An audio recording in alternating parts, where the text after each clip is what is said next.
So maybe if you'd like to share how today, referencing the pandemic that we're all going through and sharing, the COVID, how that may have influenced you, if it did at all, in your way of thinking or sharing, creativity. Any thoughts on that? Yeah, so right around the time that I had my daughter, I got really into doing a lot of block printing. But I really got into, I think, the carving part of creating wood blocks as well. Like, I really enjoy working with wood. And I find that, like, the medium you work with is a big part of it. Like, sometimes I'll do lino prints. I don't know if you know what that is, but lino is like a plastic, right? Yes, I do. I'm familiar with lino. Yeah, and lino can be a lot more easy to work with because wood's a little challenging, right? Yeah, no grain in lino. Yeah, you have to pay attention to the grain. You have to respond to the type of wood. You know, how your tools and different kinds of woods interact is like a big part of sometimes deciding your design and what it will, how you'll work together, how you'll meet together.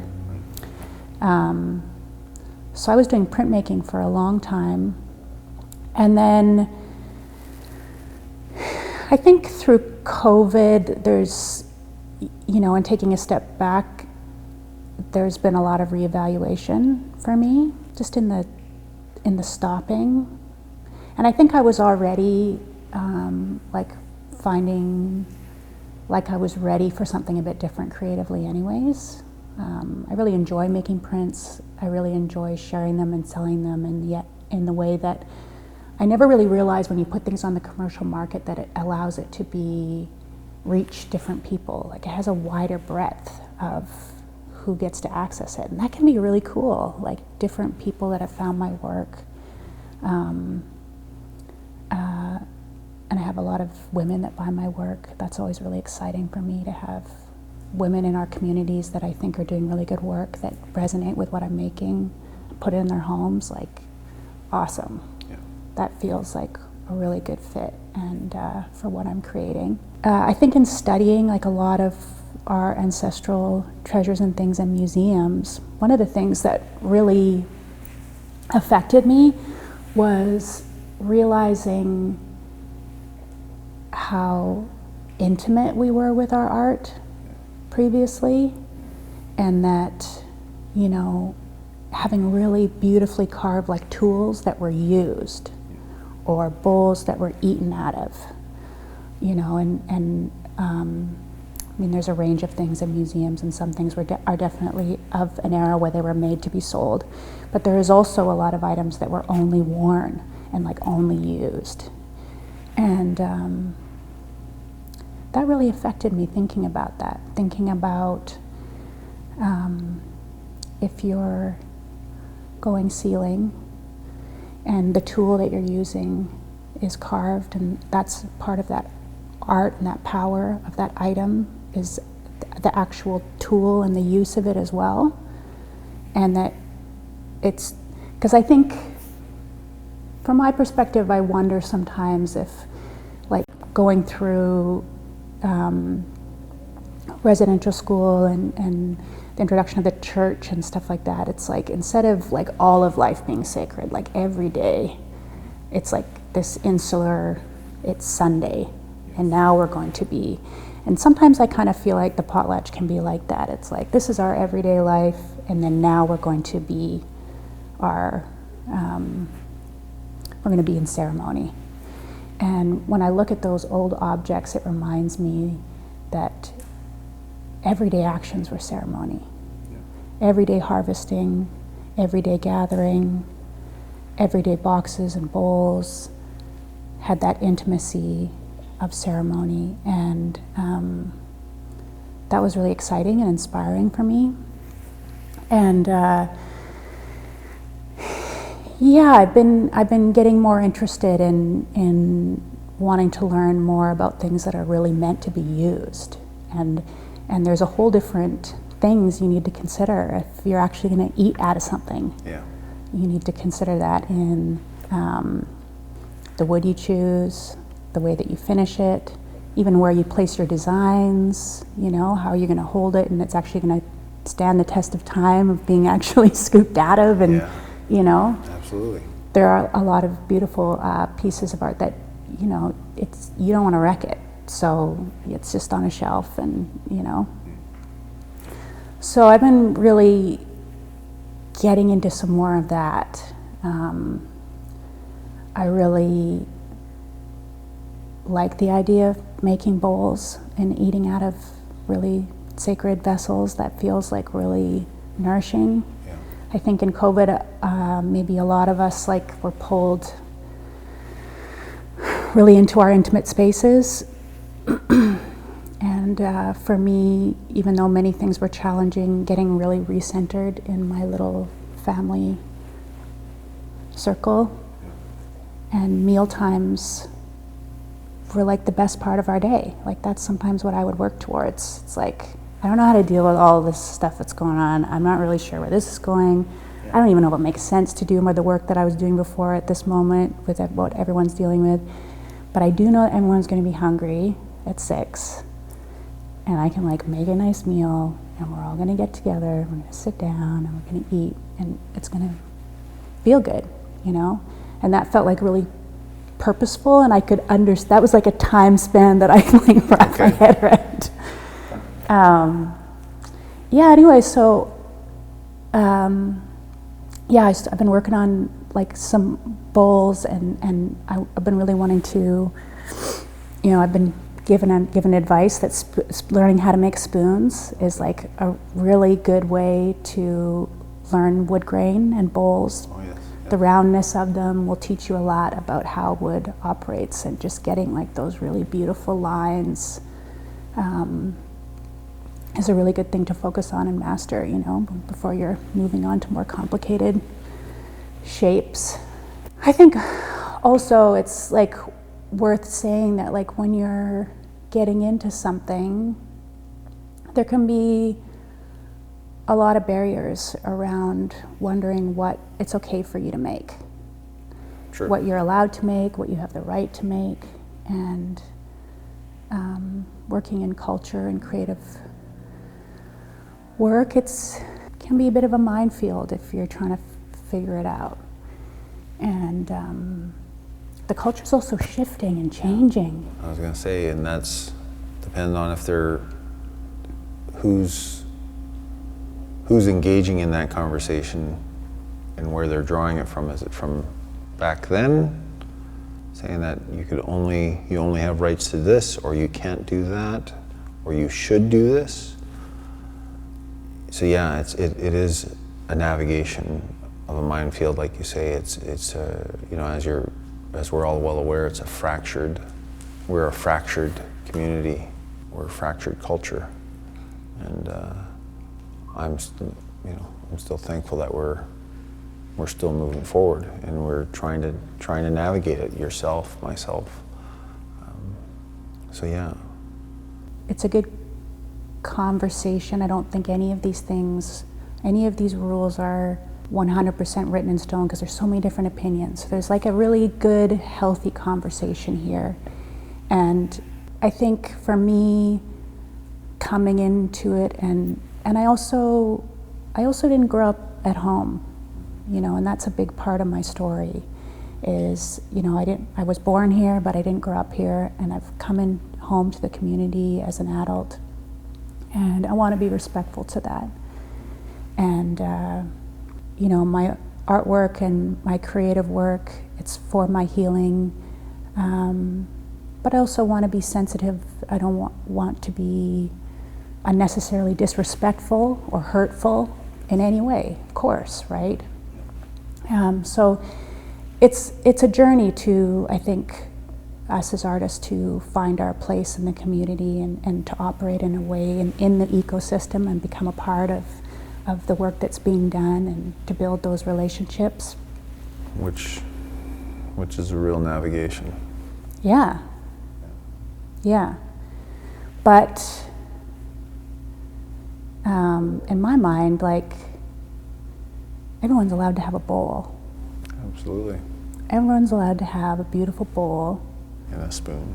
and a spoon, and to have their family over, to share good food.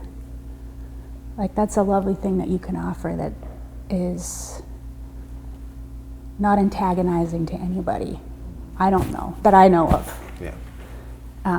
And I think sometimes, like, when we kind of start to stick our neck out and pursue this kind of art form, it might be a little harsh to realize that some things are off limits, or some things are, it could be a little bit kind of like, whoa, I'm not sure. But I think even within that discussion and that really important talk around being respectful with the culture and the ownership and rights to things, there's still a lot of space here to explore. There's a lot of space to explore and a lot of openings, and it's really, really important that everybody in our community finds a place to express the culture. There needs to be space for each of us to find ways to be a part of the community and to be a part of the culture and to find a space within that. And we have to stay activated and searching, I think, for our own health and well-being. We can't be deterred by too much of it. Yeah, so I was gonna just share a good friend and artist. He was doing a monumental piece for his community, and one of his relatives, it was a distant relative, but he came in and he was an older fellow, and he came in and it was just some of the crests and the design he felt he shared with the artist, said, that's not really ours, and then left. And he was really affected by that. And I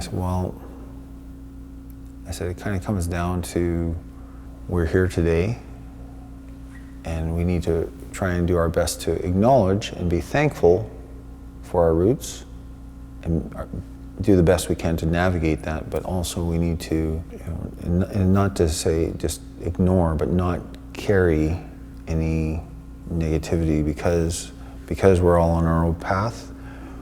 We don't know if that individual, like he doesn't know if that individual is having a bad day or a bad week. Could be a factor of him voicing that to him in a sense of like, so it's important for yourself, myself, anyone else that's creating to, like you say, it's exciting, it's a good feeling when you're creating something and you're right in that groove of it. So like, like we shared, like you think 15 minutes has gone by, but it's been 7 hours.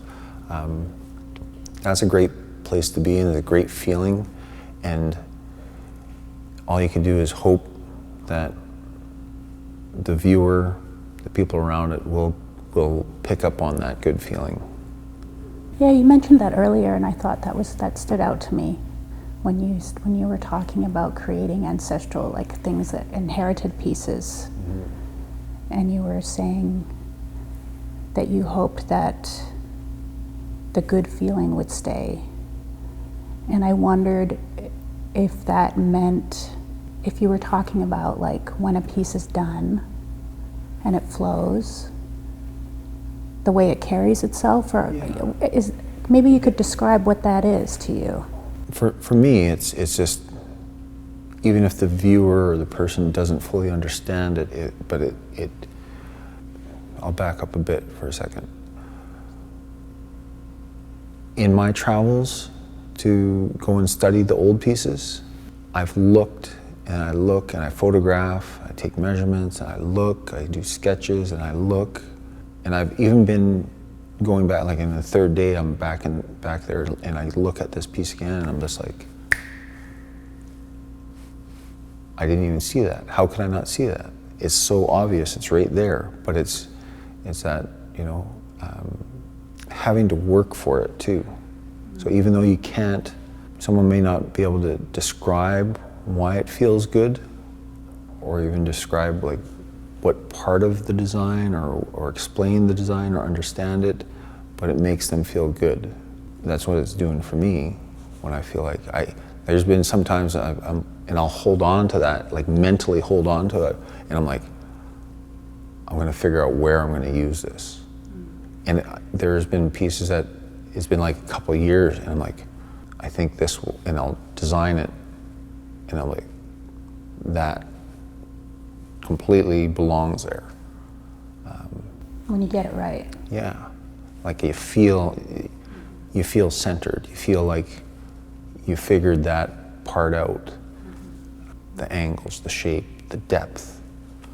I guess in that good feeling, wanting that person to have that good feeling 40 years from now, that's a good thought for me.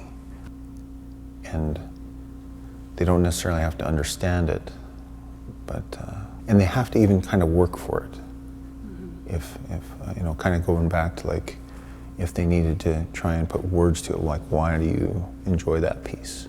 And if they can't really explain why, I think that's pretty interesting and good in some ways too, because it's making that person slow down and just kind of think about their own feelings and their own center and self. Yeah, there's something Dad said to me once about Nujama's work, and he was saying, some people think that the Nujama style is like a lot simpler and less developed than other coastal styles. There's like a lot of sometimes more color, more ornate, more detail. And he said, it's really, really hard to do something simple and get it right. Yes.